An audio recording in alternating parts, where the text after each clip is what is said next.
Hi, and thanks for watching this video. I'm Paul Steinbrook, co-founder of Skyway Web Design and Marketing, and I'm joined today by Mark Steinbrook, also co-founder of Skyway Web Design and Marketing, and he's going to be answering questions for us today about website design. Thanks for joining us, Mark. Thanks for having me, Paul. All right. Now, one of the things that people may not think about is the things they have to know and understand about themselves before they hire someone to build a website for them. So can you address some of those things that that companies or organizations need to ask themselves before they start the website design process?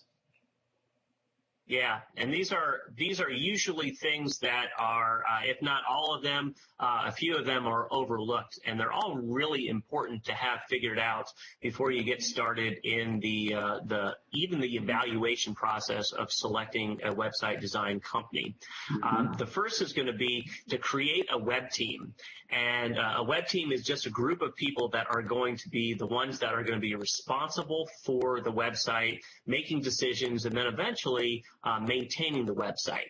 Even if it's just 2 or 3 people, it's important to have a web team so that you have a consensus of individuals and not just one person that is making the decision for the website. Now, if you are a sole proprietorship and you are a one-person company, that obviously is going to be difficult or impossible for you to have. So in your case, you are the person that is going to be making the decisions on the website. However, if you do have a company that has multiple employees, it is good to have at least 2 people as part of your web team.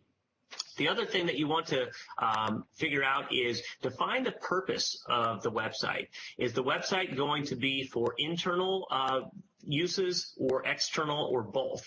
And what I mean by internal, is it going to be something that's going to be utilized by your already existing clients or members, or is it going to be something that's going to be used as a marketing tool for gaining new people to join your organization or getting new customers, things like that. And that kind of leads us into the next question that you need to ask yourself, is that most of the time websites are going to be used for external purposes, to try to attract new members, to try to get new customers. And if that is the case, then your website is a form of marketing, and therefore your website should be viewed as an investment and not an expense. So, for example, what I mean by that is with an investment, if you put money into an investment and then you get more out of it, typically that's considered a good investment. And so the same applies to a website, that if you put a particular amount of money into a website, but you generate more profit out of that as a result, that typically means that that website is going to be a good investment. And so don't think about it as an expense, but think about it as an investment. Another item to think about or take in consideration is that not all websites are made equally. When evaluating what kind of website you want, there are things that are as inexpensive as paying $5 or $10 a month for a build-it-yourself website, and then there are websites that are created custom specifically for you that may cost thousands of dollars. So just keep that in mind, that you are going to get what you pay for, and that you can't necessarily, I guess, evaluate and compare build it yourself versus a custom site side by side. You have to understand the differences between those particular options. And then lastly, and probably most importantly, the thing that is overlooked by customers is that you need to develop a plan to measure the effectiveness of the website.